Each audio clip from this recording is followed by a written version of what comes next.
Let's go.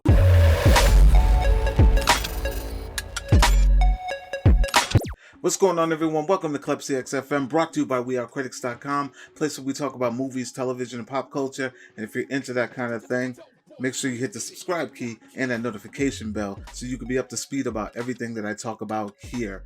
Now, first and foremost, before we get into this, I want to give a shout out to everybody that has been supporting and paying attention to my channel. Like I said, it's fairly new. I've only had it for a few months, and we're already at 500 subscribers. And I just want to say thank you for everyone who even takes a glimpse or even stops by, whether it's for a minute, 2 minutes, 5, 10 minutes. It's very, very appreciated that you guys take the time to listen to what I have to say and even comment, like, share, or comment, and subscribe. I really, really appreciate it. I want to say thank you to everybody for that. Now, without further ado, guys, tonight was the premiere of The Falcon and the Winter Soldier, and I got to get this out. I mean, I'm a little underwhelmed, but I'm still excited for what's to come. Let's talk about this episode. This is the very first episode, aired on Disney Plus, and I was excited to see it, and it was, maybe I was too excited to see it because it was a little slow. It's very cinematic, very, very cinematic, much more cinematic than what we got with WandaVision. And we're not going to compare the two because they're two totally different monsters, two totally different vibes, two totally different tones. So I don't want to make this a comparison thing where we're looking at WandaVision and what it brought to the table, and then we're going to try to fit Winter Soldier into that mold. That's not what I'm going to do here. Instead, I'm going to break down the things I love, the things that I hated, the things that I think worked, and what I'm excited to see going forth. Now, best thing about this series is that this episode was very meaty, and what I mean by that, it was like 45 strong, 45 minutes of content in one episode. Now, we're only getting 6 episodes, so I'm okay with that. As long as they're lengthy, they're long, and there's a lot of content coming at you that you can consume within that 45 minutes to an hour. So I'm okay with that. Now, the tone, very slow, very grounded, a lot of action though. I'm not gonna lie, the opening sequence, I see what they did. Like, they gave us all the action right in the beginning, and then they gave us stories. So they gave us action to pull us in, and then they gave us this long, slow paced, dramatic vibe throughout the whole thing, and we get to see the struggles that Bucky's going through as far as him dealing with the trauma of being a former assassin, which is very cool because you would never. One thing that Marvel does very well that I love is how they take these superhero-esque comic booky situations and put them in the real world, and we get to see what Bucky's going through. Like, right now he's in a redemption phase. Like, he's trying to find redemption for the things that he's done to people, and he latched on to the family members of some of his victims who just got caught in the crossfire. I thought that was a great texture to add to Bucky's character. I'm interested to see how him and Sam actually link up, because he's very lonely and very he likes to stay to himself. He doesn't want to connect with anyone. So, Sam's been trying to reach out and he doesn't want to reach back. So I think that was kind of dope how they did that. Then we get into Sam's situation, and Sam's kind of struggling with, I think he's struggling with like who he really wants to be. He doesn't want to be the next Captain America, because I feel like he feels like those are big shoes to fill. But he still wants to be the savior and wants to be known as an Avenger to the rest of the world, whether it's his family and whether it's the regular civilians in the street. Like, he wants to wear that flag, but he doesn't want to carry that shield.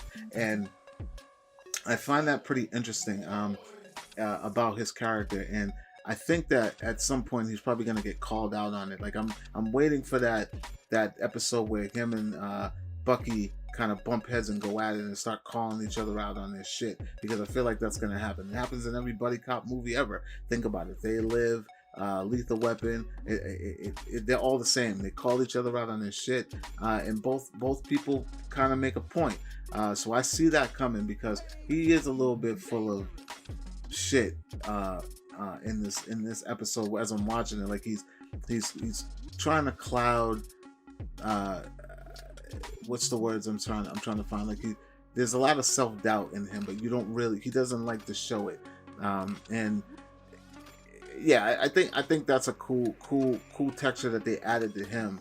Let's see some of the callbacks. We got to see Batroc from Winter Soldier at the very beginning. He's becoming like the first villain to kind of set off the series of the movies, because he's like a throwaway that they keep throwing in the beginning.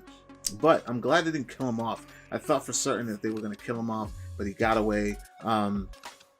And I thought that was kind of cool that they didn't just kill him off, because he is a cool villain and he can actually fight. Maybe we'll see him again later down the road. Hopefully we will. Who knows? We'll see. They did some callbacks with Bucky, showing his past and when he was a Winter Soldier, but it was just a nightmare. I thought that was kind of cool. Then we got introduced to the I want to call them probably like the B-list villains of this thing, the Flag Smashers, which is an organization. In the comic, Flag Smasher is one person. In the series, it's a team of people who look to be some sort of super soldiers because they have some abilities and they're whooping ass in a way that only Captain America or Bucky have ever done. So I'm kind of interested in seeing where that goes and what that dynamic is. So I thought that was cool. And then, just to tie this up, because I don't want to make this lengthy, I want to get in and out with this. At the end of it all, we get the introduction of Sam's life, his family, his sister, and his nephews, and then Bucky's still, trying to fit into this world. He's trying to date, and then towards the end, we find out that they finally did crown someone with the shield that Sam, kind of forfeited. He didn't want to have anything to do with it, because I'm telling you, he's feeling overwhelmed with the possibility of filling those shoes. They announced that they have filled the position of the new Captain America, and it is in fact John Walker. For those of you who don't know, in the comic, John Walker is U.S. agent who is a form of a Captain America-esque character, but he's not quite right up there. And then it ends kind of in that WandaVision-esque, leave a cliffhanger, but it was a very long episode, very solid. I loved it. I think that it was a great pace for a first episode. It was very underwhelming, though. I'm going to be honest. It didn't blow me out of my seat. It was just enough fix to be like, okay, this is very cinematic. This is the MCU that we are used to and that we know. There's no weirdo cosmic energies or things going on. This is grounded. This is Winter Soldier. This literally feels like it picks up right after Winter Soldier or a Captain America movie, maybe even Civil War. In this callbacks to the blip, Sam is trying to get back into the world after 5 years. Bucky as well. So overall, I thought that this episode was dope. I cannot wait to see what happens in the next one. There's only 6 of these guys, so we're talking about a month and some change time to get this out of a system. Nice solid 45 minutes to an hour every week. I'm looking forward to it. You guys let me know, what did you think about the Falcon and the Winter Soldier? I'm not going to get into the deep dive and Easter egg stuff, because honestly, I'm just going to enjoy this, and then if I see something, I'll talk about it in the next videos, and the next videos coming forth until we get to the end of this thing. But overall, I loved it. I want to know what you guys thought, whether you hated it, whether you liked it. Was it too slow? Was it not enough action? Because I gave us a lot of action in the beginning, but then the end of it was just kind of, all story. Guys, let me know what you think. Are you still excited to see more of the Falcon and Winter Soldier? Like, comment, share, subscribe, and for more movie news, television news, pop culture, and my podcast with Klepcx Talk, make sure you guys check out wearecritics.com, and I'll talk to you all later. Peace.